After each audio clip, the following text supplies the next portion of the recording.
जय गुरुदेवा गुरुदेवा गुरुदेवा जय गुरुदेवा। जय जय प्रभुपाद प्रभुपाद प्रभुपाद जय श्रील प्रभुपाद। जय राधा मा जय राधा माधवा कुंज बिहारी। जय राधा माधवा कुंज बिहारी। जय गोपी जन वल्लभा गिरिवरधारी। जय गोपी जन वल्लभा गिरिवरधारी। यशोदनंदन ब्रज जन रंजन यशोदनंदन ब्रज जन रंजन। यमुना तीरावनचारी यमुना तीरावनचारी। जय राधा माधवा कुंज बिहारी। हरे कृष्णा कृष्ण कृष्ण हरे हरे हरे राम राम राम हरे हरे। हरे कृष्ण कृष्ण कृष्ण हरे हरे हरे राम राम राम हरे हरे। हरे कृष्णा कृष्ण कृष्ण हरे हरे हरे राम राम राम हरे हरे। श्री श्री राधा गोविंद की जय। जय राधा गोविंद जय राधा गोविंद राधे। जय गौरनिताय जय गौरनिताय। जय जय प्रभुपाद जय शील प्रभुपाद। हरे हरे कृष्ण। कृष्ण माताजी, ಧನ್ಯವಾದಗಳು ಮಾತಾಜಿ. ಗಾಯತ್ರಿ ಮಾತಾಜಿ.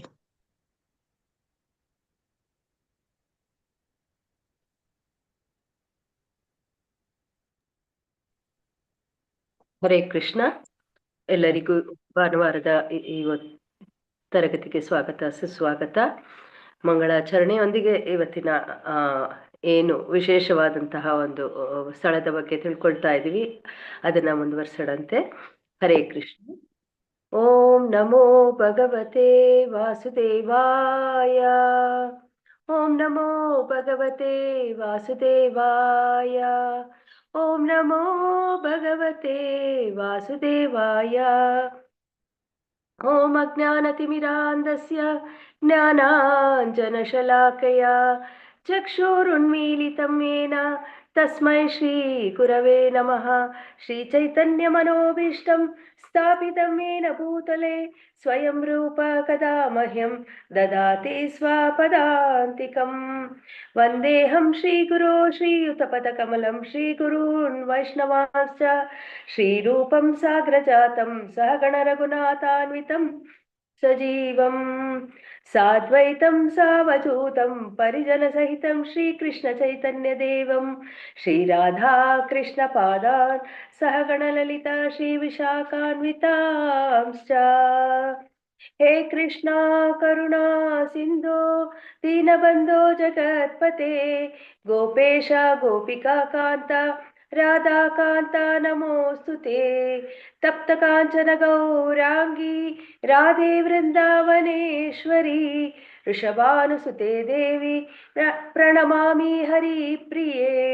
ವಾಂಛಾಕಲ್ಪತರುಭ್ಯಶ್ಚ ಕೃಪಾ ಸಿಂಧುಭ್ಯ ಏವ ಚ ಪತಿತಾನಾಂ ಪಾವನೇಭ್ಯೋ ವೈಷ್ಣವೇಭ್ಯೋ ನಮೋ ನಮಃ. ನಮೋ ಓಂ विष्णुपदाय कृष्णपृष्ठाय भूतले श्रीमते भक्तिवेदान्तस्वामिन् इति नामिने नमस्ते सरस्वती देवी गौरवाणी प्रचारिणे निर्विशेष शून्यवादी पाश्चात्यादेशतारिणे जय श्री कृष्ण चैतन्य प्रभो नित्यानंद श्री अद्वैत गदाधर श्रीवासादि गौर भक्तवृंद हरे कृष्णा कृष्ण कृष्ण हरे हरे हरे राम राम राम हरे हरे श्री श्री राधा गोविंद की जय श्री श्री ಗೌರನಿತಾಯ की जय ಶ್ರೀಲ ಪ್ರಭುಪಾದ್ की जय ಇಲ್ಲಿ ನೆರೆದಿರುವಂತ ಎಲ್ಲ ಭಕ್ತವೃಂದರಿಗೂ ಜೈ ಹರೇ ಕೃಷ್ಣ ಕೃಷ್ಣ ಕೃಷ್ಣ ಹರೇ ಹರೇ ಹರೇ ರಾಮ ರಾಮ ರಾಮ ಹರೇ ಹರೇ ಹರೇ ಕೃಷ್ಣ. ಭಾನುವಾರದ ಈ ಒಂದು ಪುಣ್ಯಕ್ಷೇತ್ರದ ಬಗ್ಗೆ ತಿಳಿಸ್ಕೊಡುವಂತಹ ಒಂದು ಅಪರ್ಚುನಿಟಿ ನನಗೆ ಮಂಗಳೂರು ಇಸ್ಕಾನ್ ಸಂಸ್ಥಾಪಕರಾದ ಶ್ರೀನಾಮ ದೇಶದಾಸ ಪ್ರಭುಜಿಗಳು ಕರುಣಿಸಿದ್ದಾರೆ. ಅವರಿಗೆ ವಂದನೆಗಳನ್ನು ಸಲ್ಲಿಸುತ್ತಾ, ನನ್ನ ಶಿಕ್ಷಾ ಗುರುಗಳಾದ ಶ್ರೀ ಸಚ್ಚಿದಾನಂದ ಪ್ರಭುಜಿಗಳಿಗೂ ವಂದನೆಗಳನ್ನು ಸಲ್ಲಿಸುತ್ತಾ ನಾನು ಈ ಒಂದು ಸ್ಥಳದ ಬಗ್ಗೆ ತಿಳಿಸ್ಕೊಡುವಂತಹ ಒಂದು ಪ್ರಯತ್ನವನ್ನ ಮಾಡ್ತಾ ಇದ್ದೀನಿ. ಹರೇ ಕೃಷ್ಣ. ಹರೇ ಕೃಷ್ಣ ಮಾತಾಜಿ. ಹರೇ ಕೃಷ್ಣ.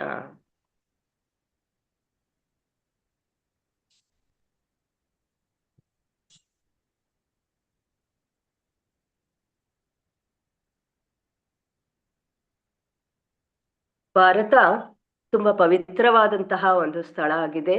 ಯಾಕೆ ಅಂತಂದ್ರೆ ಇಲ್ಲಿ ಭಗವಂತ ಎಷ್ಟೋ ರೀತಿಯಲ್ಲಿ ಅವತಾರಗಳನ್ನ ತಳೆದಿದ್ದಾನೆ, ಶಕ್ತಿಗಳನ್ನ ತೋರ್ಪಡಿಸಿದ್ದಾನೆ, ಮತ್ತೆ ತನ್ನ ಲೀಲೆಗಳನ್ನ ಪ್ರದರ್ಶನ ಮಾಡಿರುವಂತಹ ಒಂದು ಸ್ಥಳ ಆಗಿದೆ. ಅಂತಹ ಒಂದು ಸ್ಥಳ ಆಗಿರುವಂತಹ ಈ ಒಂದು ಭಾರತ ಕ್ಷೇತ್ರದಲ್ಲಿ ನಾವೆಲ್ಲ ಇರಿದೀವಿ. ಮತ್ತೆ ಇವತ್ತು ನಾವು ತಿಳ್ಕೊಳ್ತಾ ಇರುವಂತಹ ಒಂದು ಕ್ಷೇತ್ರ ಯಾವುದು ಅಂತಂದ್ರೆ ರಾಮೇಶ್ವರಂ. ಇದಕ್ಕೆ ರಾಮನಾಥ ದೇವಸ್ಥಾನ ಅಂತಾನು ಹೇಳ್ತಾರೆ. ಮತ್ತೆ ಇಲ್ಲಿ ತ್ರೇತಾಯುಗದಲ್ಲಿ ರಾಮ ಸೀತೆಯನ್ನ ಹುಡುಕ್ತಾ ಒಂದು ಕಾಡು ಮೇಡುಗಳಲ್ಲಿ ಅಲಿತಾ ಕಡೆಗೆ ಅವನು ಸೀತೆ ಲಂಕಾದಲ್ಲಿ ಇದ್ದಾಳೆ ಅನ್ನೋದು ತಿಳಿದಾಗ ಹೇಗೆ ಅವಳನ್ನ ಕರ್ಕೊಂಡು ಬರೋದು ಅನ್ನೋದನ್ನ ಒಂದು ರಾಮೇಶ್ವರ ಕ್ಷೇತ್ರದಲ್ಲಿ ಇದ್ದು ಅವನು ಹನುಮಂತರ ಜೊತೆ ಸುಗ್ರೀವನ ಜೊತೆ ಎಲ್ಲ ಒಂದು ಯೋಜನೆಯನ್ನ ಹಾಕೊಳ್ಳುವಂತಹ ಒಂದು ಪ್ರದೇಶ.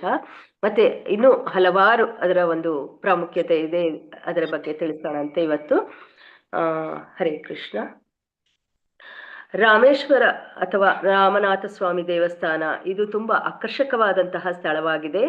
ಇದು ದ್ರಾವಿಡ ಶೈಲಿಯ ಶಿಲ್ಪದಲ್ಲಿ ಈಗ ನಿರ್ಮಿಸಲಾಗಿರುವಂಥದ್ದು. ಭಾರತದ ಕೆಲವೇ ದೇವಸ್ಥಾನಗಳಲ್ಲಿ ಇದು ಸಹ ಒಂದಾಗಿರುವಂಥದ್ದು. ಯಾಕೆ ಅಂತಂದ್ರೆ ಇದು ರಾಮ ಆಗ್ಲೇ ನಾನು ಹೇಳ್ದಂಗೆ ತ್ರೇತಾಯುಗದಲ್ಲಿ ರಾಮ ಅಲ್ಲಿ ಬಂದು ನೆಲೆಸಿ ತಾನು ಯುದ್ಧವನ್ನ ಮಾಡಿ ಬಂದ್ಮೇಲೆ ಅವನು ಅಲ್ಲಿ ಶಿವಲಿಂಗವನ್ನ ಸ್ಥಾಪಿಸಿ ಅಲ್ಲಿ ಅವನು ಪೂಜೆಯನ್ನ ಸಲ್ಲಿಸಿರುವಂಥದ್ದು. ಸೊ ರಾಮ ಲಂಕೆಗೆ ಹೋಗಿ ಅಲ್ಲಿ ರಾವಣನ ಕೊಂದು ಹೇಗೆ ಅವನು ತನ್ನ ಒಂದು ಹರೇ ಕೃಷ್ಣ ಯುದ್ಧವನ್ನ ಗೆದ್ದು ಸೀತೆಯನ್ನ ಕರ್ಕೊಂಡು ಬರ್ತಾನೆ ಅನ್ನೋದನ್ನ ನಮಗೆಲ್ಲ ತಿಳಿದಿರುವಂತಹ ವಿಷಯ. ಆದ್ರೆ ಅಂತಹ ಒಂದು ಸಮಯದಲ್ಲಿ ಶ್ರೀರಾಮಚಂದ್ರರು ಈ ಒಂದು ರಾಮೇಶ್ವರ ಕ್ಷೇತ್ರದಲ್ಲಿ ಇದ್ದಂತಹವರು. ಸೊ ಇದು ತುಂಬಾ ವಿಶ್ವದಲ್ಲೇ ದೊಡ್ಡದಾದಂತಹ ಒಂದು ದೇವಸ್ಥಾನ ಆಗಿದೆ. ಇಲ್ಲಿ ಏನಂದ್ರೆ ಅತಿ ದೊಡ್ಡ ಕಂಬಗಳ ಕಾರಿಡಾರ್ ಇರುವಂತದ್ದು ನೀವು ನೋಡಬಹುದು. ನೋಡಿ, ಹಲವಾರು ಕಂಬಗಳನ್ನ ಒಳಗೊಂಡಿರುವಂತಹ ಒಂದು ದೇವಸ್ಥಾನ ಆಗಿರುವಂಥದ್ದು. ಮತ್ತೆ ರಾಮೇಶ್ವರದಲ್ಲಿ ರಾಮ ಇಲ್ಲಿ ನಾನಾಗ್ಲೇ ಹೇಳಿದೆ ಯಾಕೆ ಇದು ಪ್ರಮುಖವಾಗಿದೆ ಅಂತದ್ದು.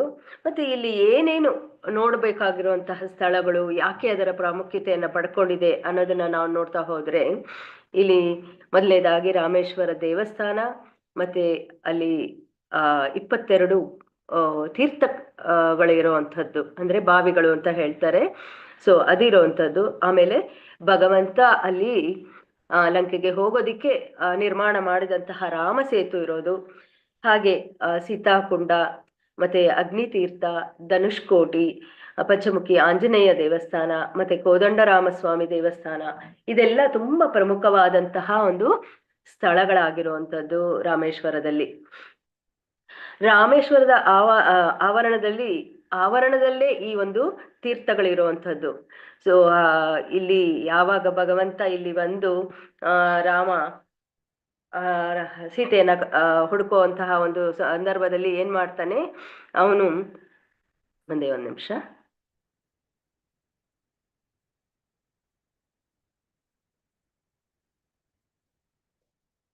ಇನ್ನೊಂದು ಮುಖ್ಯವಾದಂತಹ ವಿಷಯ ರಾಮೇಶ್ವರದ ಒಂದು ಈಶ್ವರನ ಒಂದು ಏನು ಮುಖ್ಯವಾದಂತಹ ವಿಷಯ ಅಂದ್ರೆ 12 ಜ್ಯೋತಿರ್ಲಿಂಗಗಳಲ್ಲಿ ಇದು ಇದು ಒಂದಾಗಿರುವಂಥದ್ದು. ಸೊ ಹಾಗಾಗಿ ಇದನ್ನ ಒಂದು ಚಾರಧಾಮದಲ್ಲಿ ಒಂದು ಮುಖ್ಯವಾದಂತಹ ಒಂದು ಜಾಗ ಅಂತಾನೆ ಹೇಳ್ತಾರೆ. ಮತ್ತೆ ರಾಮ ಖುದ್ದಾಗಿ ಬಂದು ಇಲ್ಲಿ ಇದ್ದು ರಾಮ ಸೇತುವೆಯನ್ನ ನಿರ್ಮಾಣ ಮಾಡಿ, ನೋಡಿ ಭಗವಂತನಿಗೆ ಇರುವಂತಹ ಶಕ್ತಿಯಲ್ಲಿ ಅವನಿಗೆ 2 ನಿಮಿಷ ಸಾಲದು ಲಂಕೆಗೆ ತಲುಪೋದಿಕ್ಕೆ. ಮತ್ತೆ ಅವನ ಭಕ್ತನಾದಂತಹ ಹನುಮಂತನಿಗೆ ಆ ಶಕ್ತಿಯನ್ನ ಕೊಟ್ಟಿದ್ದ. ಹೇಗೆ ಅಂತಂದ್ರೆ ಅವನು ಹರ್ತಾ ಹೋಗಿ ಅಲ್ಲಿ ಸೀತೆಯನ್ನ ಹುಡ್ಕೊಂಡು ಬಂದಿದ್ದ. ಅದೇ ಶಕ್ತಿ ಭಗವಂತನಿಗೆ ಇನ್ನೂ ಅಪಾರವಾಗಿರುವಂಥದ್ದು. ಆದ್ರೂ ಸಹ ಅಲ್ಲಿ ಅವನು ತನ್ನ ಎಲ್ಲ ಸಂಗಾತಿಗಳಿಗೆ ಎಲ್ಲರಿಗೂ ಆ ಒಂದು ಸೇವೆ ಮಾಡುವಂತಹ ಒಂದು ಭಾಗ್ಯವನ್ನ ಕೊಡ್ತಾನೆ. ಹೇಗೆ ಅಂತಂದ್ರೆ ಆ ಒಂದು ಸೇತುವೆಯ ನಿರ್ಮಾಣದಲ್ಲಿ, ಮತ್ತೆ ಆ ಒಂದು ಯೋಜನೆಯನ್ನ ಏನು ಅವರು ಹಾಕೊಳ್ತಾರೋ, ಯುದ್ಧದ ಒಂದು ಯೋಜನೆಯನ್ನ ಏನು ಹಾಕೊಳ್ತಾರೋ ಆ ಒಂದು ಪ್ರಮುಖವಾದಂತಹ ಒಂದು ಇದರಲ್ಲಿ ಅವನು ಎಲ್ಲರಿಗೂ ಒಂದು ಪಾತ್ರವನ್ನ ಕೊಟ್ಟಿರುವಂಥದ್ದು. ಸೊ ಹಾಗಾಗಿ ಇದು ತುಂಬಾ ಮುಖ್ಯವಾದಂತಹ ಒಂದು ಜಾಗವಾಗಿರುವಂಥದ್ದು. ಮತ್ತೆ ಹೇಳ್ತಾರೆ ಈ ಒಂದು ರಾಮೇಶ್ವರ ಕ್ಷೇತ್ರಕ್ಕೆ ಹೋಗಿ ಆ ಒಂದು ದೇವಾಲಯವನ್ನ ಯಾರು ದರ್ಶನವನ್ನ ಮಾಡ್ತಾರೋ ಅಂತವರಿಗೆ ಮುಂದಿನ ಒಂದು ಜನ್ಮ ಅನ್ನುವಂಥದ್ದು ಇರೋದಿಲ್ಲ ಅಂತ ತುಳಸಿದಾಸರು ಸಹ ತಮ್ಮ ರಾಮಚರಿತ ಮಾನಸದಲ್ಲಿ ತಿಳಿಸಿರುವಂಥದ್ದು. ಯಾರು ಹೋಗಿ ಅಲ್ಲಿ ಈಶ್ವರ ಅಂದ್ರೆ ರಾಮೇಶ್ವರನ ಒಂದು ದರ್ಶನವನ್ನ ಪಡೀತಾರೋ ಅಂತವರು ಶಿವಲೋಕದಲ್ಲಿ ವಾಸವನ್ನ ಮಾಡ್ತಾರೆ. ಮತ್ತೆ ಅವರು ಮತ್ತೆ ಈ ಭೂಮಿಯ ಮೇಲೆ ಹುಟ್ಟುವಂತಹ ಪ್ರಮೇಯ ಇರೋದಿಲ್ಲ ಅಂತಾನೂ ಸಹ ಹೇಳ್ತಾರೆ. ಸೊ ಅಂತಹ ಪವಿತ್ರವಾದಂತಹ ಸ್ಥಳ ರಾಮೇಶ್ವರ ಆಗಿರುವಂಥದ್ದು. ರಾಮ ಈಶ್ವರ ಅಂತ ಇಲ್ಲಿ ನಾವು ಅದನ್ನ ಎಕ್ಸ್ಪ್ಯಾಂಡ್ ಮಾಡಕ್ ಹೋದ್ರೆ ರಾಮನಿಂದ ಪೂಜಿತನಾದಂತಹ ಈಶ್ವರ ಅಲ್ಲಿರುವಂಥದ್ದು. ಸೊ ಇಲ್ಲಿ ನಾವು ನೋಡಬಹುದು ರಾಮ ಈಶ್ವರನ ಒಂದು ಇದನ್ನ ತರದಿಕ್ಕೆ ಹನುಮಂತನಿಗೆ ಹೇಳ್ತಾನೆ. ಅಷ್ಟರಲ್ಲಿ ಸೀತೆ ಏನ್ ಮಾಡ್ತಾಳೆ, ಮರಳಿನಿಂದ ಈಶ್ವರ ಲಿಂಗವನ್ನ ಮಾಡ್ತಾಳೆ. ಸೊ ಹಾಗಾಗಿ ಇಲ್ಲಿ 2 ಸ್ಥಾಪನೆಯನ್ನ ಮಾಡಲಾಗಿದೆ. ಮತ್ತೆ ಇಂತಹ ಒಂದು ಪ್ರಮುಖವಾದಂತಹ ಒಂದು ದೇವಸ್ಥಾನ ಹೇಗೆ ಅಂತಂದ್ರೆ ಇದು ದ್ರಾವಿಡ ಶೈಲಿ ಅಂತ ನಾನು ಆಗ್ಲೇನೆ ಹೇಳ್ದೆ. ಆ ದ್ರಾವಿಡ ಶೈಲಿ ತುಂಬಾ ಪ್ರಮುಖವಾಗಿರುವಂತಹ ಒಂದು ರೀತಿಯಲ್ಲಿ ಇಲ್ಲಿ ವಾಸ್ತುಶಿಲ್ಪದ ಒಂದು ನಿರ್ಮಾಣ ಆಗಿರುವಂಥದ್ದು. ಸೊ ಅಲ್ಲಿ ಮತ್ತೆ ಇದು ಜ್ಯೋತಿರ್ಲಿಂಗಗಳಲ್ಲಿ ಒಂದು ಮುಖ್ಯವಾದಂತಹ ಜ್ಯೋತಿರ್ಲಿಂಗ ಆಗಿರುವಂಥದ್ದು. ಇನ್ನು ಎರಡನೆಯದಾಗಿ ತಿಳ್ಕೊಳ್ಳೋಣ ಅಂದ್ರೆ ಈ ದೇವಸ್ಥಾನದಲ್ಲಿ 22 ಬಾವಿಗಳಿರುವಂಥದ್ದು ಅಂದ್ರೆ ಅಥವಾ ತೀರ್ಥಗಳು ಅಂತಾನೆ ಹೇಳಬಹುದು. ಈ 22 ತೀರ್ಥಗಳ ಬಗ್ಗೆ ಏನು ಅದರ ಒಂದು ಮಹಿಮೆ ಅನ್ನೋದನ್ನ ನೋಡೋಣಂತೆ.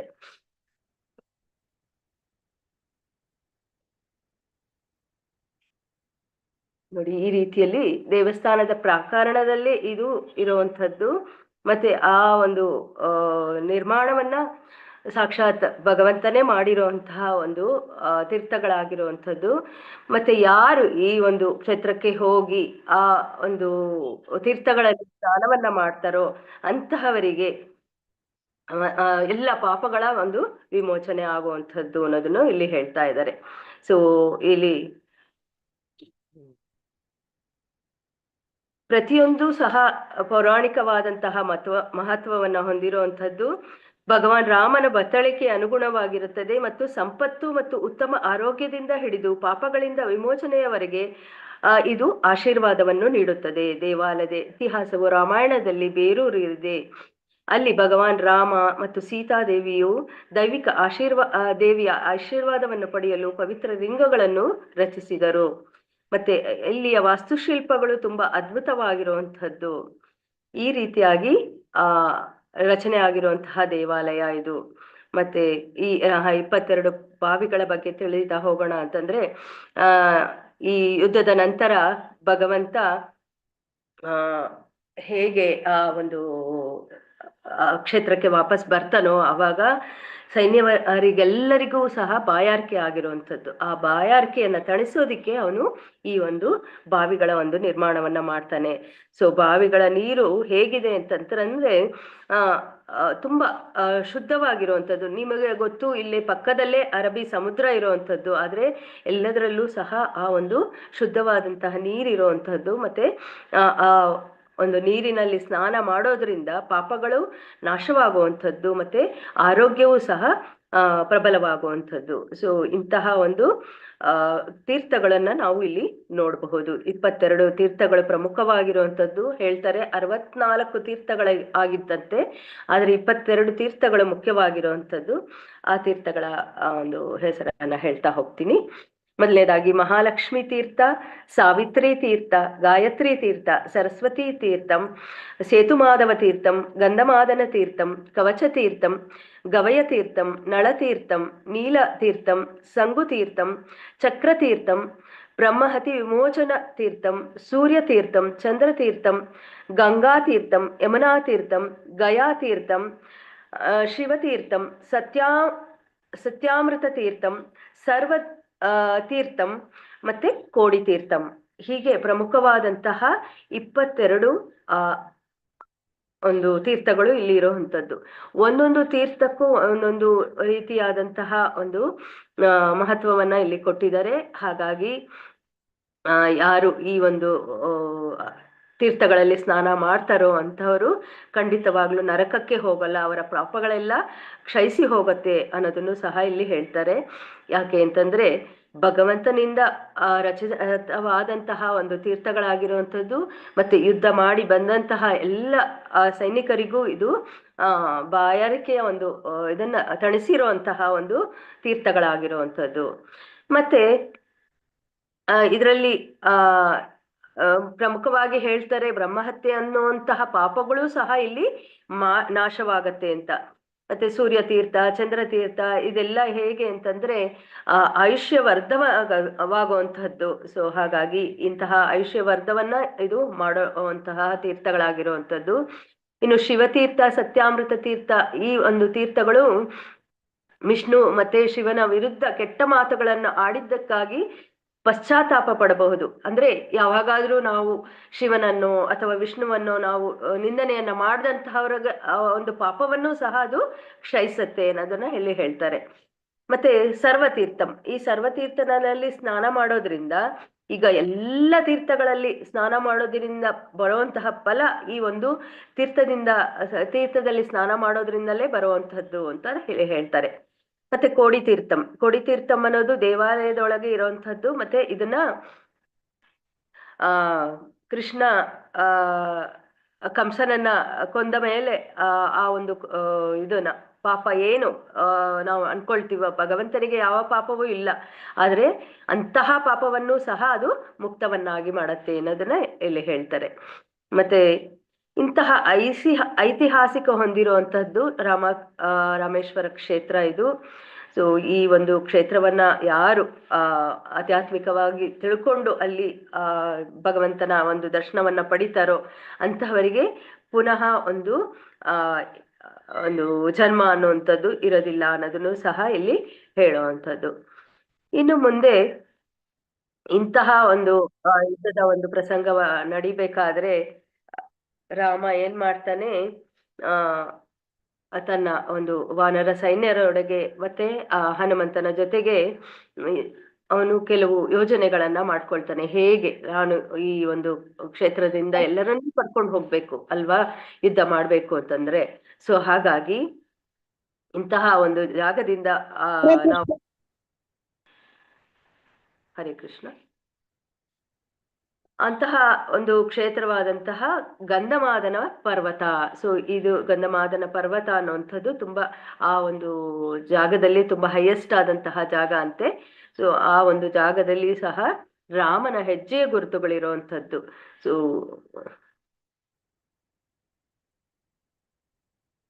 ಒಂದೇ ಒಂದು ನಿಮಿಷ.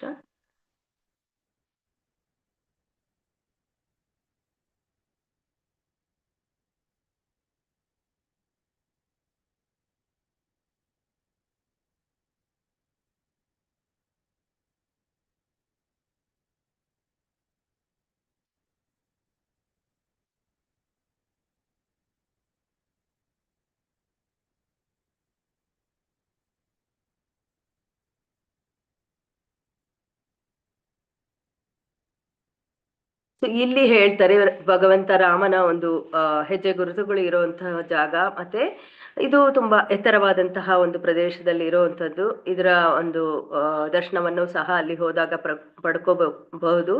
ಯಾಕೆ ಅಂತಂದ್ರೆ ಇದು ಹೇಳ್ತಾರೆ, ರಾಮ ಹನುಮಂತನ ಜೊತೆ ಕುಳಿತು ತಾನು ಯಾವ ರೀತಿಯಲ್ಲಿ ಆ ಒಂದು ರಾಮ ಸೇತುವನ್ನ ನಿರ್ಮಾಣ ಮಾಡಬೇಕು ಅನ್ನೋದನ್ನ ಅವನು ಅಲ್ಲಿ ಕುಳಿತು ಯೋಜನೆಯನ್ನ ಹಾಕೊಂಡಂತಹ ಜಾಗವಂತೆ ಅದು. ಸೊ ಹಾಗಾಗಿ ಆ ಹೆಜ್ಜೆಯ ಗುರುತುಗಳು, ಅಲ್ಲಿ ಒಂದು ದೇವಸ್ಥಾನವೂ ಸಹ ಇರುವಂತದ್ದು. ಇದು ಸಹ ತುಂಬಾ ಪ್ರಮುಖವಾದಂತಹ ಸ್ಥಳ ರಾಮೇಶ್ವರದಲ್ಲಿ. ಮತ್ತೆ ತುಂಬಾ ಎತ್ತರವಾದಂತಹ ಪ್ರದೇಶವಾಗಿರೋದ್ರಿಂದ ಸುತ್ತಲೂ ಇಡೀ ಒಂದು ದ್ವೀಪ, ರಾಮೇಶ್ವರ ಅನ್ನೋದು ಒಂದು ದ್ವೀಪವೇ ಆಗಿರುವಂಥದ್ದು. ಸುತ್ತಲೂ ಆ ದ್ವೀಪವನ್ನು ಸಹ ನಾವು ದರ್ಶನವನ್ನ ಮಾಡಬಹುದು ಅನ್ನೋದನ್ನ ಇಲ್ಲಿ ಹೇಳ್ತಾರೆ. ಸೊ ಅಂತಹ ಒಂದು ಜಾಗ ರಾಮೇಶ್ವರದ ಹತ್ರ ಇರುವಂಥದ್ದು. ಅದರ ಒಂದು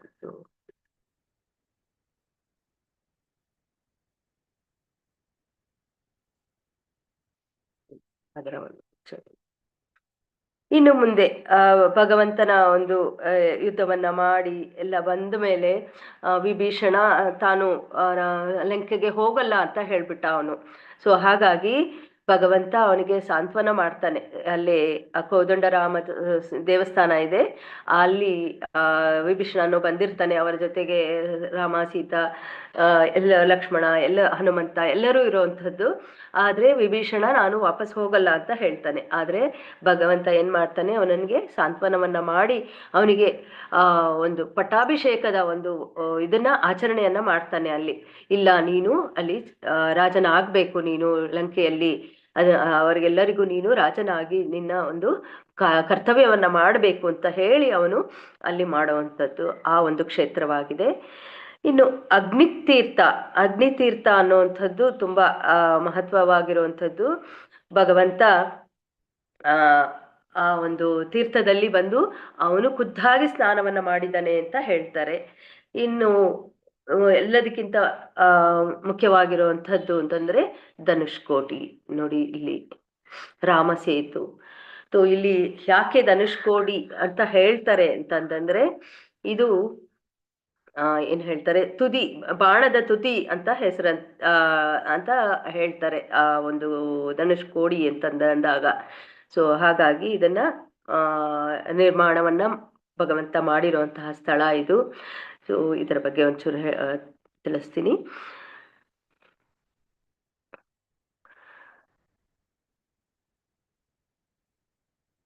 ಈ ಧನುಷ್ಕೋಟಿ ಅನ್ನೋದು ವಿಶ್ವದ ಅತ್ಯಂತ ಚಿಕ್ಕ ಪಟ್ಟಣಗಳಲ್ಲಿ ಒಂದಾದ ಕೇವಲ 50 ಗಜಗಳಷ್ಟು ಉದ್ದವಿರುವ ಧನುಷ್ಕೋಡಿ ಶ್ರೀಲಂಕಾ ಮತ್ತು ಭಾರತದ ನಡುವಿನ ಭೂಭಾಗದ ಗಡಿಯಾಗಿದೆ. ಇದು ಶ್ರೀಲಂಕಾದಿಂದ ಸುಮಾರು 15 ಕಿಲೋಮೀಟರ್ ದೂರದಲ್ಲಿದೆ.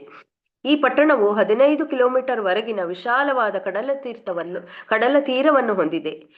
ಸೊ ಹಾಗಾಗಿ ಇದು ಬಂಗಾಳ ಕೊಳ್ಳಿ ಮತ್ತೆ ಹಿಂದೂ ಮಹಾಸಾಗರವನ್ನ ಸುತ್ತುವರಿಯಲ್ಪಟ್ಟಿರುವಂಥದ್ದು. ಸೊ ಇದನ್ನು ಸಹ ನಾವಿಲ್ಲಿ ನೋಡಬಹುದು. ಮತ್ತೆ ಇಲ್ಲಿ ಎಲ್ಲರಿಗೂ ಗೊತ್ತಿರೋ ಹಾಗೆ ಇಲ್ಲಿ ಭಗವಂತ ತನ್ನ ಎಲ್ಲ ಸೈನಿಕರೊಂದಿಗೆ ಆ ಒಂದು ಸೇತುವನ್ನ ನಿರ್ಮಾಣ ಮಾಡಿರುವಂಥದ್ದು. ಅಂತಹ ಸೇತುವ ನಿರ್ಮಾಣದಲ್ಲಿ ನಿಮ್ಗೆಲ್ಲ ಗೊತ್ತು, ಪ್ರತಿ ವಾನರರು ಸಹ ಅಲ್ಲಿ ತಮ್ಮ ಒಂದು ಕರ್ತವ್ಯವನ್ನ ಮಾಡಿರುವಂಥದ್ದು. ಹಾಗೆ ಆ ನೀರಿನ ಮೇಲೆ ಹೇಗೆ ಆ ಒಂದು ಕಲ್ಲುಗಳನ್ನ ಹಾಕ್ತಾ ಆ ಕಲ್ಲುಗಳು ತೇಲ್ತಾ ಹೋಯ್ತು. ತೇಲ್ತಾ ತೇಲ್ತಾ ಅದು ಅಷ್ಟು ಒಂದು ಸೇತುವೆಯ ನಿರ್ಮಾಣವಾಯಿತು. ಹಾಗಾಗಿ ಅವರು ಭಾರತದಿಂದ ಆ ಲಂಕೆಗೆ ದಾಟೋದಿಕ್ಕೆ ಅದು ಒಂದು ಸಹಾಯಕವಾಯಿತು.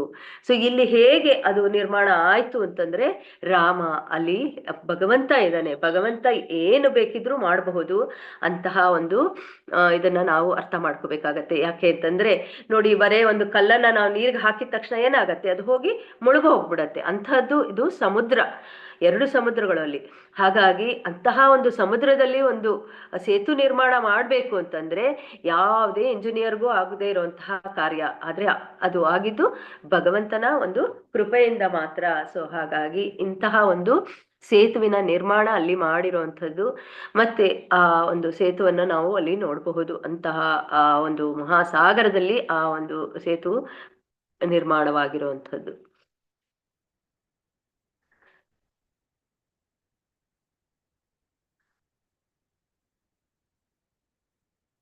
ಆದ್ರೆ ಏನಾಯ್ತು, ಇಂತಹ ಒಂದು ಕ್ಷೇತ್ರದ ನಿರ್ಮಾಣ ಆಗಿ 1964ರಲ್ಲಿ ಒಂದು ಚಂಡಮಾರುತ ಬರುತ್ತೆ.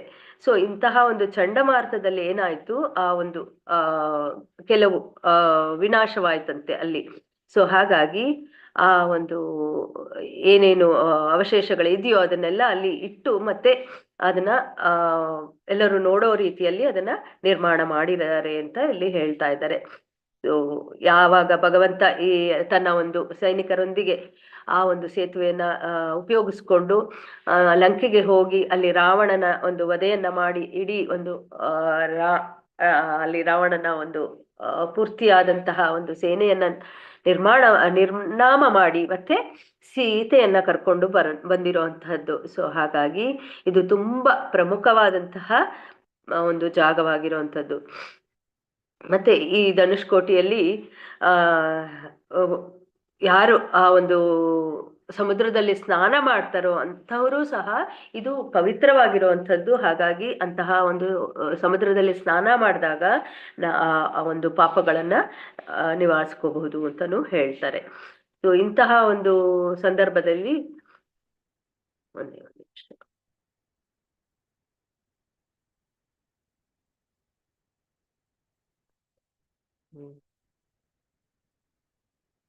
ಚೈತನ್ಯ ಮಹಾಪ್ರಭುಗಳು ಸಹ ಈ ಒಂದು ದಕ್ಷಿಣ ಭಾರತಕ್ಕೆ ಬಂದಾಗ ಅವರು ಇಲ್ಲಿ ಭೇಟಿಯನ್ನ ಮಾಡಿರ್ತಾವಂತೆ. ಸೊ ಹಾಗಾಗಿ ಇಲ್ಲಿ ಅವರು ಆ ಒಂದು ಪ್ರದೇಶಕ್ಕೆ ಧನುಷ್ಕೋಟಿಗೂ ಸಹ ಹೋಗಿರುವಂತಹ ಜಾಗ ಅದು. ಸೊ ಅಲ್ಲಿ ಹೋದಾಗ ಅವ್ರೇನ್ ಮಾಡ್ತಾರೆ, ಅಲ್ಲಿ ಒಂದು ಸ್ನಾನವನ್ನ ಮಾಡಿರುವಂತಹ ಜಾಗ. ಹಾಗಾಗಿ ನಾವು ಅದನ್ನ ಆ ಒಂದು ಮಹಾತ್ಮೆಯನ್ನ ನಾವು ಪಡ್ಕೋಬಹುದು. ಅಲ್ಲಿ ಹೋಗಿ ಅಂತಹ ಒಂದು ಜಾಗದಲ್ಲಿ ನಾವು ಸಹ ಹೇಗೆ ಭಗವಂತ ಶ್ರೀರಾಮಚಂದ್ರ ಅಂತಂದ್ರೆ ತ್ರೇತಾಯುಗ ಆಗಿನ ನಿರ್ಮಾಣ, ಮತ್ತೆ ಈ ಒಂದು ಕಲಿಯುಗದಲ್ಲಿ 500 ವರ್ಷಗಳ ಹಿಂದೆ ಚೈತನ್ಯ ಮಹಾಪ್ರಭುಗಳು ಬಂದು ಅಲ್ಲಿ ಇದ್ದ ಸ್ನಾನವನ್ನ ಮಾಡಿದಂತಹ ಜಾಗ. ಸೊ ಹಾಗಾಗಿ ಆ ಜಾಗ ತುಂಬಾ ಪವಿತ್ರತೆಯನ್ನ ಹೊಂದಿರುವಂಥದ್ದು. ಇಂತಹ ಒಂದು ಜಾಗವನ್ನ ಯಾವಾಗ ನಾವು ವಿಸಿಟ್ ಮಾಡಿ ಅಲ್ಲಿ ನಾವು ಹೋಗಿ ಆ ಒಂದು ಇದನ್ನ ಸಹ ಪವಿತ್ರತೆಯನ್ನು ನಾವು ಸಹ ಪಡ್ಕೋಬಹುದು ಅನ್ನೋದನ್ನ ಇಲ್ಲಿ ಹೇಳ್ತಾ ಇದ್ದಾರೆ. ಹಾಗಾಗಿ ಇದು ತುಂಬಾ ಪವಿತ್ರವಾಗಿರುವಂತಹ ಒಂದು ಜಾಗ. ಚೈತನ್ಯ ಮಹಾಪ್ರಭುಗಳು ರಾಮೇಶ್ವರದಲ್ಲಿ ಕೆಲವು ದಿನ ತಂಗಿರ್ತಾರೆ, ಮತ್ತೆ ಅಲ್ಲಿ ಒಂದು ಭಗವಂತನ ಒಂದು ಆರಾಧನೆಯನ್ನ ಸಹ ಅವರು ಮಾಡಿರುವಂತಹ ಜಾಗ ಆಗಿರುವಂಥದ್ದು. ಸೊ ಇದು ಸಹ ತುಂಬಾ ಪ್ರಮುಖವಾದಂತಹ ಒಂದು ಜಾಗ. ಮತ್ತೆ ಮುಂದೆ ಕೋದಂಡರಾಮಸ್ವಾಮಿ ದೇವಸ್ಥಾನ ಹೇಳಿದೆ, ಧನುಷ್ಕೋಟಿ, ಮತ್ತೆ ಪಂಚಮುಖಿ ಆಂಜನೇಯ. ಎಲ್ಲರಿಗೂ ತಿಳಿದಂತೆ ಭಗವಂತನ ತುಂಬಾ ಆಪ್ತವಾದಂತಹ ಒಂದು ಶಿಷ್ಯ ಅಂತಂದ್ರೆ ಹನುಮಂತ. ಸೊ ಹಾಗಾಗಿ ಹನುಮಂತ ಸದಾ ಭಗವಂತನ ಜೊತೆ ಇದ್ದಂಥವನು, ರಾಮನ ಜೊತೆ ಇದ್ದಂಥವನು. ಅಂತಹ ರಾಮನ ಜೊತೆ ಇದ್ದಂತಹ ಹನುಮಂತ ಹೇಗೆ ಅಂತಂದ್ರೆ, ಅವನು ಚಿರಂಜೀವಿ ಆಗಿದ್ರೂ ಸಹ ಅವನು ಭಗವಂತನಿಂದ ಏನೊಂದು ಅಪೇಕ್ಷೆಯನ್ನ ಪಡೆದೇ ಇರುವಂತಹ ಒಬ್ಬ ಶಿಷ್ಯನಾಗಿರುವಂಥವನು. ಆದ್ರೆ ಅವನು ಭಗವಂತನಿಗೆ ಯಾವ ರೀತಿಯಲ್ಲಿ ತನ್ನ ಒಂದು ಕರ್ತವ್ಯ ಅಂದ್ರೆ ಸೇವೆಯ ಮೂಲಕ ಸೀತೆಯ ಮಾತೆಯನ್ನ ಹುಡುಕೋದ್ರಲ್ಲಾಗ್ಲಿ, ಮತ್ತೆ ಆ ಒಂದು ಸೇತುವೆ ನಿರ್ಮಾಣ ಮಾಡೋದ್ರಲ್ಲಾಗ್ಲಿ ವಾನರ ಸೈನ್ಯವನ್ನ ಆ ಒಂದು ಕೆಲಸದಲ್ಲಿ ತೊಡಗಿಸೋದ್ರಲ್ಲಾಗ್ಲಿ ಅದನ್ನೆಲ್ಲ ಮಾಡಿರುವಂಥದ್ದು ನಮ್ಮ ಹನುಮಂತ ಆಗಿರುವಂಥದ್ದು. ಸೊ ಹಾಗಾಗಿ ಅಲ್ಲಿ ಪಂಚಮುಖಿ ದೇವಸ್ಥಾನ ಇರುವಂಥದ್ದು ಅದು ಸಹ ತುಂಬಾ ಮುಖ್ಯವಾಗಿರುವಂತಹ ಒಂದು ಸ್ಥಳವಾಗಿದೆ. ಅದು ಸಹ ನಾವು ನೋಡಬಹುದು. ಯಾಕೆ ಅಂತಂದ್ರೆ ಅಲ್ಲಿ ಹನುಮಂತ ಓಡಾಡಿರುವಂತಹ ಜಾಗ ಮತ್ತೆ ತನ್ನ ಒಂದು ಸೇವೆಯನ್ನ ಭಗವಂತನಿಗೆ ನೇರವಾಗಿ ಅರ್ಪಿಸಿರುವಂತಹ ಜಾಗವಾಗಿರುವಂಥದ್ದು. ಸೊ ಹಾಗಾಗಿ ಇಂತಹ ಒಂದು ಜಾಗವನ್ನು ಸಹ ನಾವು ನೋಡಬಹುದು. ಮತ್ತೆ ಚೈತನ್ಯ ಮಹಾಪ್ರಭುಗಳ ಬಗ್ಗೆ ಹೇಳ್ಬೇಕು ಅಂತಂದ್ರೆ, ನಾನು ಇಲ್ಲಿರುವಂಥದ್ದನ್ನ ನಾನು ಓದೇ ಬಿಡ್ತೀನಿ. ಚೈತನ್ಯ ಚರಿತಾಮೃತ ಮಧ್ಯಲೀಲೆ 9ರಲ್ಲಿ ಶ್ರೀ ಇಲ್ಲ ಭಕ್ತಿ ವಿನೋದ ಠಾಕೂರರು ನೀಡಿದ ಅತ್ಯುತ್ತಮ ಸಾರಾಂಶವಿದೆ. ಶ್ರೀ ಚೈತನ್ಯ ಮಹಾಪ್ರಭುಗಳು ದಕ್ಷಿಣಾದ್ಯಂತ ಪ್ರಯಾಣ ಮಾಡಿದ ಮುಖ್ಯಾಂಶಗಳು ಇಲ್ಲಿದೆ. ವಿದ್ಯಾನಗರವನ್ನು ಬಿಟ್ಟ ನಂತರ ಚೈತನ್ಯ ಮಹಾಪ್ರಭುಗಳು ಗೌತಮಿ ಗಂಗಾ, ಮಲ್ಲಿಕಾರ್ಜುನ, ಅಹೋಬಲ, ಸಿದ್ಧವತ, ಸ್ಕಂದಕ್ಷೇತ್ರ, ತ್ರಿಮಠ, ವೃದ್ಧಕಾಶಿ, ಬೌದ್ಧಸ್ಥಾನ, ತಿರುಪತಿ, ತಿರುಮಲ, ಪಾಣನೃಸಿಂಹ, ವಿಶ್ರಾಂತ ಕಾಂಚೀಲ, ತ್ರಿಕಾಲ ಕಾಂಚಿ ಮುಂತಾದ ತೀರ್ಥಕ್ಷೇತ್ರಗಳನ್ನು ಸಂದರ್ಶಿಸಿದರು. ಕೊನೆಗೆ ಭಗವಂತನು ಶ್ರೀರಂಗ ಕ್ಷೇತ್ರಕ್ಕೆ ಹೋದನು. ಅಲ್ಲಿ ವೆಂಕಟಭಟ್ಟ ಎಂಬ ಬ್ರಾಹ್ಮಣನನ್ನು ಮತಾಂತರಿಸಿದರು. ಅವನು ತನ್ನ ಕುಟುಂಬದೊಂದಿಗೆ ಕೃಷ್ಣನ ಭಕ್ತನಾದನು. ಇದು ನಾವು ಶ್ರೀರಂಗಮಲ್ಲಿ ನೋಡಬಹುದು. ಆದ್ರೆ ಇಲ್ಲಿ ಯಾವಾಗ ರಾಮೇಶ್ವರಲ್ಲಿ ಭೇಟಿ ಮಾಡ್ತಾರೋ ಆವಾಗ ಅವರು ಅಲ್ಲಿ ಸೀತಾದೇವಿಯ ಮಾಯಾರೂಪವನ್ನು ರಾವಣ ಅಪಹರಿಸಿದ ಸಂಬಂಧಿಸಿದ ಕೆಲವು ದಾಖಲೆಗಳನ್ನು ಸಂಗ್ರಹಿಸಿದರು. ಮುಂದೆ ಭಗವಂತನು ಪಾಂಡ್ಯ ದೇಶ, ತಾಮ್ರಪರ್ಣಿ, ನಯ ತ್ರಿಪದಿ, ಚಿಯದ ತಾಳ, ತಿಲಕಂಚಿ, ಗಜೇಂದ್ರ ಮೋಕ್ಷನ, ಪಾನಗಡಿ ಇಂತಹ ಮುಂತಾದಂತಹ ಒಂದು ಕ್ಷೇತ್ರಗಳನ್ನ ಭೇಟಿ ಮಾಡಿ ಅವ್ರೇನ್ ಮಾಡ್ತಾರೆ, ಕೃಷ್ಣದಾಸರನ್ನು ಅವರು ರಕ್ಷಿಸ್ತಾರೆ. ಮತ್ತೆ ಭಗವಂತನು ಪಯಸ್ವಿನಿ ನದಿಯ ದಡದಲ್ಲಿ ಬ್ರಹ್ಮ ಸಂಹಿತೆ 5ನೆಯ ಅಧ್ಯಾಯವನ್ನು ಸಹ ಸಂಗ್ರಹಿಸ್ತಾರೆ. ಸೊ ಹೀಗೆ ಭಗವಂತ ಚೈತನ್ಯ ಮಹಾಪ್ರಭುಗಳ ಒಂದು ಕಾಲದಲ್ಲಿ ಬಂದಿರುವಂಥದ್ದು ಮತ್ತೆ ಇಲ್ಲಿ ಒಂದು ಕ್ಷೇತ್ರವನ್ನ ಅವರು ಹೋಗಿರುವಂಥದ್ದು ಮತ್ತೆ ಅಲ್ಲಿ ಆ ಒಂದು ಧನುಷ್ಕೋಟಿಯಲ್ಲಿ ಅವರು ಸ್ನಾನವನ್ನು ಸಹ ಮಾಡಿದ್ದಾರೆ ಅನ್ನೋದನ್ನ ಇಲ್ಲಿ ಹೇಳ್ತಾ ಇದ್ದಾರೆ. ಇಲ್ಲಿ ಮಧ್ಯಲೀಲಾ 9.199ರಲ್ಲಿ ವಿವರಿಸಿದಂತೆ ತಮಿಳುನಾಡಿನ ರಾಮನಾಥಪುರಂ ಜಿಲ್ಲೆಯಲ್ಲಿರುವ ರಾಮೇಶ್ವರಂ ಭಾರತದ ಮುಖ್ಯ ಭೂಭಾಗದಿಂದ ಪಂಬನ್ ಚಾನಲ್ನಿಂದ ಬೇರ್ಪಟ್ಟ ಒಂದು ದ್ವೀಪವಾಗಿದೆ. ಇದು ಶ್ರೀಲಂಕಾ ಜಾಫ್ನಾ ಪರ್ಯಾಯ ದ್ವೀಪದಲ್ಲಿ 40 ಕಿಲೋಮೀಟರ್ಗಳಿಗಿಂತ ಹೆಚ್ಚು ದೂರದಲ್ಲಿದೆ ಮತ್ತು ಲಂಕಾದಲ್ಲಿ ಶ್ರೀರಾಮನ ಅನೇಕ ಗತಕಾಲದೊಂದಿಗೆ ಸಂಬಂಧ ಹೊಂದಿದೆ. ದಕ್ಷಿಣ ಭಾರತದ ಭಕ್ತರು ರಾಮೇಶ್ವರಂ ಅನ್ನು 4 ಪವಿತ್ರ ತೀರ್ಥಗಳಲ್ಲಿ ಅಥವಾ ಚಾರುಧಾಮಗಳಲ್ಲಿ ಒಂದೆಂದು ಪರಿಗಣಿಸುತ್ತಾರೆ.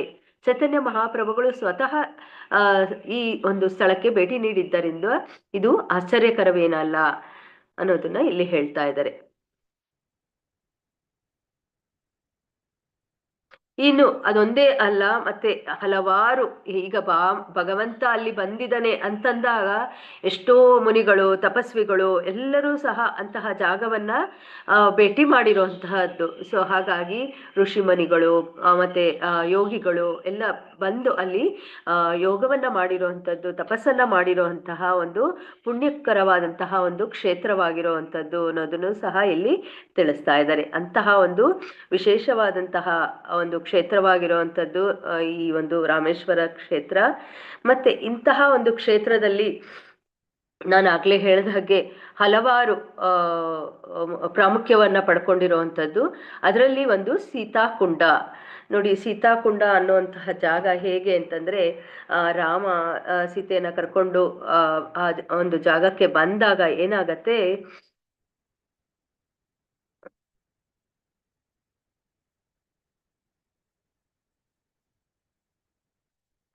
ಅವಳು ಒಂದು ಬಾಯಾರಿಕೆ ಒಂದು ವ್ಯಕ್ತಪಡಿಸ್ತಾಳೆ ಅವಳು. ಆದ್ರೆ ಅದು ಸಮುದ್ರ. ಸೊ ಆದ್ರೆ ಭಗವಂತ ಒಂದು ಬಾಣವನ್ನ ಹಾಕಿ ಅಲ್ಲಿ ಒಂದು ತೀರ್ಥವನ್ನ ಅವನು ಕೊಡುವಂಥದ್ದು. ಸೊ ಅಂತಹ ತೀರ್ಥವಾದಂತಹದ್ದು ಅದು ಸೀತಾಕುಂಡ ಅಂತಂಥದ್ದು. ಹೇಗೆ ಅಂತಂದ್ರೆ ಇಲ್ಲಿ ನೀವು ನೋಡಬಹುದು, ಇದು ಒಂದು ಸಮುದ್ರದಲ್ಲಿ ಒಂದು ಸಣ್ಣ ಬ್ರಿಡ್ಜ್ ಇದೆ. ಅದರಲ್ಲಿ ಒಂದು ಬಾವಿ ಇರುವಂತದ್ದು, ತುದಿಯಲ್ಲಿ ಒಂದು ಬಾವಿ ಇರುವಂತದ್ದು. ಅಲ್ಲಿ ಭಗವಂತ ಒಂದು ಬಾಣವನ್ನ ಹಾಕಿ ಆ ಒಂದು ನೀರನ್ನ ತೆಗೆದು ಸೀತೆಗೆ ಕೊಟ್ಟಿರುವಂತದ್ದು. ಆದ್ರೆ ನೋಡಿ ಎಷ್ಟು ಆಶ್ಚರ್ಯಕರವಾದಂತಹ ಸಂಗತಿ ಅಂತಂದ್ರೆ, ಸಮುದ್ರ ಎಲ್ಲೆಲ್ಲಿ ನೋಡಿದ್ರು ಉಪ್ಪು ನೀರು, ಆದ್ರೆ ಆ ಒಂದು ಬಾವಿಯಲ್ಲಿ ಬಂದಂತಹ ನೀರು ಸಿಹಿಯಾದಂತಹ ನೀರು. ಸೊ ಹಾಗಾಗಿ ಇದು ಸಹ ಒಂದು ಪವಿತ್ರವಾಗಿರುವಂತದ್ದು. ಅಲ್ಲಿ ಹೋದಂತಹ ಎಲ್ಲ ಪ್ರವಾಸಿಗರು ಅಲ್ಲಿ ಹೋಗುವಂಥದ್ದು ಮತ್ತೆ ಆ ನೀರನ್ನ ಕುಡಿದಾಗ ಅದರ ಒಂದು ಪವಿತ್ರತೆ ಅರ್ಥ ಆಗತ್ತೆ, ಮತ್ತೆ ಅದು ನಮ್ಮ ಪಾಪಗಳ ಒಂದು ನಾಶನವನ್ನು ಸಹ ಮಾಡತ್ತೆ ಅನ್ನೋದನ್ನ ಈ ಒಂದು ಸೀತಾಕುಂಡದ ಬಗ್ಗೆ ಇಲ್ಲಿ ಹೇಳ್ತಾ ಇದ್ದಾರೆ. ಇದನ್ನ ತಮಿಳಲ್ಲಿ ವಿಲೂಂದಿ ಅನ್ನೋದನ್ನ ಹೇಳ್ತಾರೆ. ಸೊ ಹಾಗಾಗಿ ಈ ಒಂದು ಸೀತಾ ತೀರ್ಥಕ್ಕೆ ವಿಲೂಂದಿ ಅಂತ ಹೇಳ್ತಾರೆ. ಸೊ ಇದು ಸಹ ಒಂದು ಪ್ರಮುಖವಾದಂತಹ ಒಂದು ಜಾಗವಾಗಿರುವಂಥದ್ದು. ಮತ್ತೆ ಆಗ್ಲೇ ನಾನು ಹೇಳ್ದಂಗೆ ಧನುಷ್ಕೋಡಿ,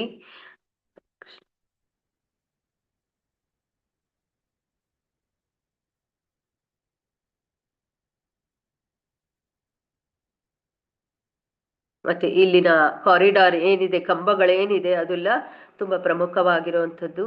ರಾಮ ಸೇತು, ಮತ್ತೆ ಅಲ್ಲಿನ ರಾಮ ಸೇತುವಿನ ನಿರ್ಮಾಣ ಹೇಗಾಯ್ತು, ಅದು ಸೀತಾ ಒಂದು ಕುಂಡ, ಮತ್ತೆ ಇಲ್ಲಿ ಇರುವಂತಹ 22 ಬಾವಿಗಳು, ಪವಿತ್ರವಾದಂತಹ ಬಾವಿಗಳಿಂದ ಸ್ನಾನ ಮಾಡೋದ್ರಿಂದ ನಮ್ಮ ಎಲ್ಲ ಪಾಪಗಳು ಸಹ ಪರಿಹಾರವಾಗತ್ತೆ ಅನ್ನೋದನ್ನ ಇಲ್ಲಿ ಹೇಳ್ತಾರೆ. ಸೊ ಇಲ್ಲಿಗೆ ನಾನು ನನಗೆ ತಿಳಿದಂತಹ ರಾಮೇಶ್ವರ ಕ್ಷೇತ್ರದ ಕೆಲವು ವಿಷಯಗಳನ್ನ ತಿಳಿಸಿದ್ದೀನಿ. ಸೊ ಎಲ್ಲರೂ ಈ ಒಂದು ಪ್ರಮುಖವಾದಂತಹ ಒಂದು ಜಾಗವನ್ನ ಎಲ್ಲರೂ ಸಹ ದರ್ಶನವನ್ನ ಪಡ್ಕೊಂಡು ಆ ಪಾಪಗಳ ಒಂದು ಏನು ನಮ್ಮಲ್ಲಿರುವಂತಹ ಅನೇಕ ಜನ್ಮಗಳ ಪಾಪಗಳು ಏನಿದೆಯೋ ಅದರ ಒಂದು ಪರಿಹಾರವನ್ನು ಸಹ ನಾವು ಮಾಡ್ಕೋಬಹುದು ಅನ್ನೋದನ್ನ ನಾವು ಇವತ್ತು ತಿಳ್ಕೋಬಹುದು. ಹರೇ ಕೃಷ್ಣ. ಎಲ್ಲರಿಗೂ ಧನ್ಯವಾದಗಳು. ವಂಚಾಕಲ್ಪತರುಭ್ಯಶ್ಚ ಕೃಪಾ ಸಿಂಧುಭ್ಯ ಏವ ಚ ಪ್ರತಿತಾನಾಂ ಪಾವನೇಭ್ಯೋ ವೈಷ್ಣವೇಭ್ಯೋ ನಮೋ ನಮಃ. ಅನಂತಕೋಟಿ ವೈಷ್ಣವವೃಂದ ಕಿ ಜೈ. ನಾಮಾಚಾರ್ಯ ಶ್ರೀ ಹರಿದಾಸ್ ಠಾಕೂರ್ ಕಿ ಜೈ. ಎಲ್ಲರಿಗೂ ಧನ್ಯವಾದಗಳು. ಯಾರಿಗಾದ್ರೂ ಏನಾದರೂ ಇನ್ನೂ ಹೆಚ್ಚಿನ ಮಾಹಿತಿ ರಾಮೇಶ್ವರದ ಬಗ್ಗೆ ಇದ್ರೆ ಹೇಳಬಹುದು. ನನಗೆ ಸಿಕ್ಕಂತ ಸ್ವಲ್ಪ ಸಮಯದಲ್ಲಿ ನಾನು ಇದನ್ನ ಹೇಳುವಂತಹ ಒಂದು ಪ್ರಯತ್ನವನ್ನ ಮಾಡಿದ್ದೀನಿ. ಯಾಕೆ ಅಂತಂದ್ರೆ ಭಗವಂತ ಅಲ್ಲಿ ಇದ್ದಂತಹ ಜಾಗ ಆಗಿರೋದ್ರಿಂದ ಇನ್ನೂ ಹೆಚ್ಚು ಪ್ರಾಮುಖ್ಯತೆಯನ್ನ ಅದು ಪಡ್ಕೊಂಡಿರತ್ತೆ. ಸೊ ಯಾರಿಗಾದ್ರೂ ಇನ್ನೂ ಹೆಚ್ಚಿನ ಮಾಹಿತಿ ಇದ್ರೆ ಹೇಳಬಹುದು. ಹರೇ ಕೃಷ್ಣ.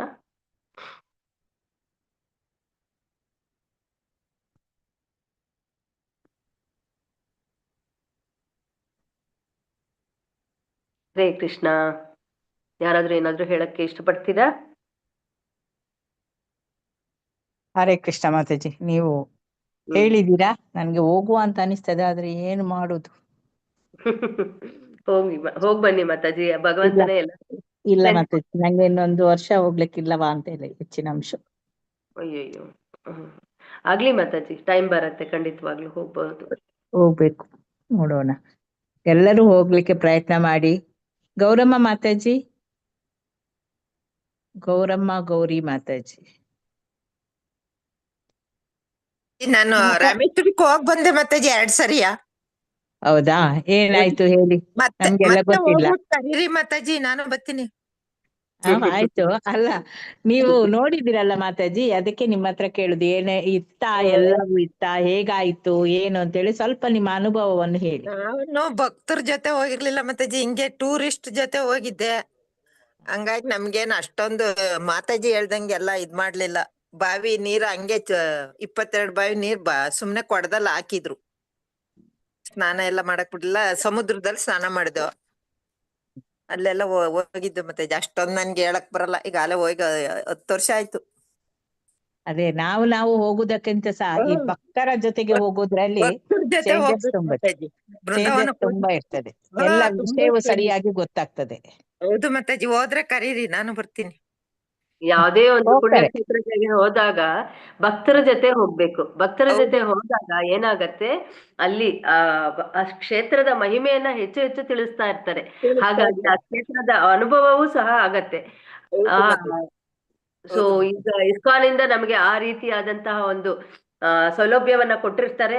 ಅದನ್ನ ಎಲ್ಲರೂ ಉಪಯೋಗಿಸ್ಕೊಳ್ಳುವಂತಹದ್ದು ನಮ್ಮ ಕೈಯಲ್ಲಿರುವಂತದ್ದು. ಸೊ ಈಗ ಆ ಒಂದು ಯೋಜನೆಯನ್ನ ಮಾಡ್ತಾ ಇದ್ದಾರೆ. ಯಾರ್ಯಾರಿಗೆ ಆ ಒಂದು ಲಭ್ಯ ಆಗತ್ತೋ ಹೋಗ್ಬಿಟ್ ಬನ್ನಿ. ಜನವರಿಗೆ ಇದೆ, ಜನವರಿಗೆ ಇದೆಯಾ ಮಾತಾಜಿ? ಹೌದು, ಜನವರಿಗೆ ಇದೆ. ನಿಮ್ಮ ಹೆಸರನ್ನು ನಾನು ಕೊಟ್ಟಿದ್ದೇನೆ. ಎಲ್ಲಿ ಶ್ರೀರಂಗಂ, ಎಲ್ಲಿ ಮಾತಾಜಿ? ಎಲ್ಲಿಗೆ ಹೋಗ್ತಾರಮ್ಮ? ರಾಮೇಶ್ವರ? ಶ್ರೀರಂಗಂ, ಹಾ.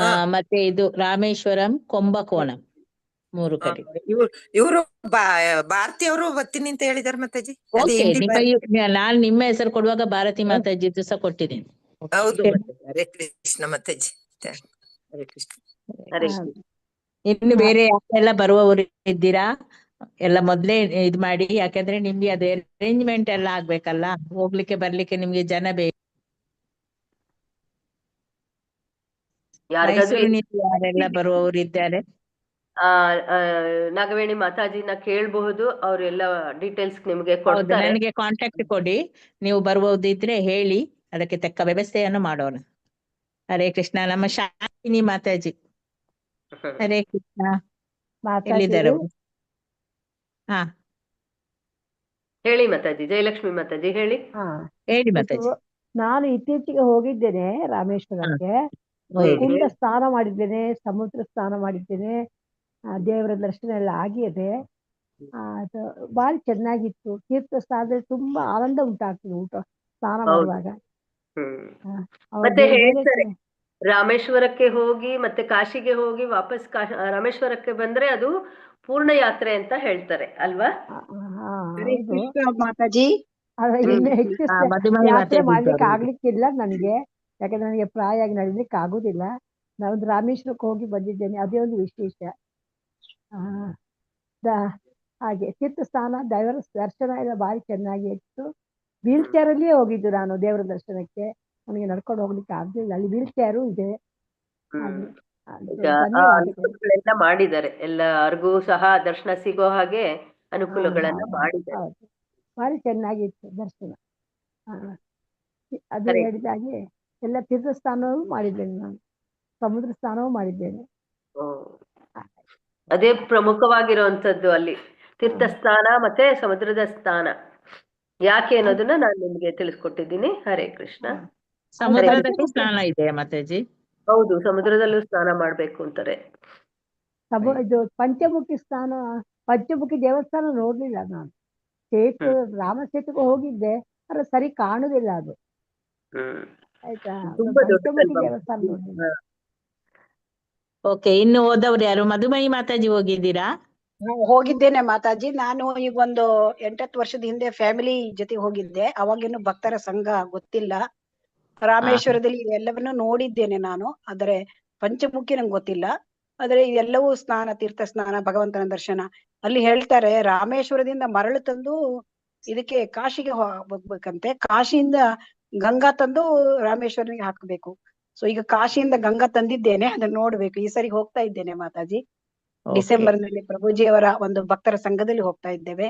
ಸೊ ಹಾಗಾಗಿ ನಮ್ಗೆ ಅದೊಂದು ದರ್ಶನ ಭಾಗ್ಯ ಮತ್ತೊಮ್ಮೆ. ಸೊ ಇದನ್ನ ಮತ್ತೊಮ್ಮೆ ತುಂಬಾ ಸುಂದರವಾಗಿದೆ ಆ ದೇವಸ್ಥಾನದ ಒಳಗೆ ಎಲ್ಲವೂ ಕೂಡ. ಮತ್ತೆ ಧನುಷ್ಕೋಟಿ, ಮತ್ತೆ ಅಲ್ಲಿ ಇರ್ತಕ್ಕಂತ ಹತ್ತಿರದಲ್ಲಿ ಇರ್ತಕ್ಕಂತ ಒಂದು ರಾಮನ ದೇವಸ್ಥಾನ, ಕೋದಂಡ ರಾಮ ಎಲ್ಲ ಚೆನ್ನಾಗಿದೆ ಮಾತಾಜಿ. ಹರೇ ಕೃಷ್ಣ. ಹರೇ ಕೃಷ್ಣ. ಶಾಂತಿ ರೂಪಿಣಿ ಮಾತಾಜಿ. ಹರೇ ಕೃಷ್ಣ. ಹರೇ ಕೃಷ್ಣ. ಶಾಂತಿ ರೂಪಿಣಿ ಮಾತಾಜಿ. ಹರೇ ಕೃಷ್ಣ. ಶಾಂತಿ ರೂಪಿಣಿ ಮಾತಾಜಿ ಇದ್ದಾರೆ? ಓಕೆ. ಸ್ವಯಂ ಪ್ರಭಾ ಮಾತಾಜಿ ಇದ್ದಾರೆ, ಉಮಾ ಕುಲಕರ್ಣಿ ಮಾತಾಜಿ ಇದ್ದಾರೆ. ಹೇಳಿ. ಶಾಂತಿ ರೂಪಿಣಿ ಮಾತಾಜಿ ಎಲ್ಲಿದ್ದಾರೆ? ಬಾಯಿ ಮುಚ್ಚಿದ್ದಾರೆ. ಹೇಳಿ ಮಾತಾಜಿ. ಉಮಾ ಕುಲಕರ್ಣಿ ಮಾತಾಜಿ ನೋಡ್ಲಿಲ್ಲ ಅಂತ ಹೇಳಿದ್ರು. ಶಾಂತಿ ರೂಪಿಣಿ ಮಾತಾಜಿ ಒಂದು 5-6 ವರ್ಷದ ಮೊದಲು ಹೋಗಿದ್ದಾರೆ. ಮಾತಾಜಿ ನಾನೊಂದು 15 ವರ್ಷದ ಮೊದಲು ಹೋಗಿದ್ದೆ. ಕಾಶಿಗೆ ಹೋಗಿ ರಾಮೇಶ್ವರಕ್ಕೆ ಹೋದದ್ದು. ಅಲ್ಲಿ ನಾವು ಅದೇ 21 ಇದರಲ್ಲಿ ಸ್ನಾನ ಮಾಡಿಬಿಟ್ಟು ಲಿಂಗದ ಎದುರಲ್ಲೇ ನಮ್ಮನ್ನು ಕೂಡಿಸಿ ತೀರ್ಥ ಹಾಕಿಸಿದ್ದಾರೆ. ಇವಾಗ ಅದು ಹಾಗೆ ಇದೆಯೋ ಇಲ್ವೋ ಅಂತ ಗೊತ್ತಿಲ್ಲ. ಎಲ್ಲ ದರ್ಶನ ಮಾಡ್ಕೊಂಡು ಬಂದಿದ್ದೇವೆ. ಒಂದು 15 ವರ್ಷ 17 ವರ್ಷ ಆಗಿರ್ಬೇಕು. ನಾವು 2 ಸರ್ತಿ ಹೋಗಿ ಬಂದಿದೀವಿ. ಈ 8 ವರ್ಷಗಳಲ್ಲಿ 2 ಸರ್ತಿ ಹೋಗಿ ಬಂದಿದೀವಿ. ತುಂಬಾ ಚೆನ್ನಾಗಿ ದರ್ಶನ ಆಗಿದೆ, ಮತ್ತೆ ಆ ತೀರ್ಥಗಳ ಸ್ನಾನ ಆಗಿದೆ.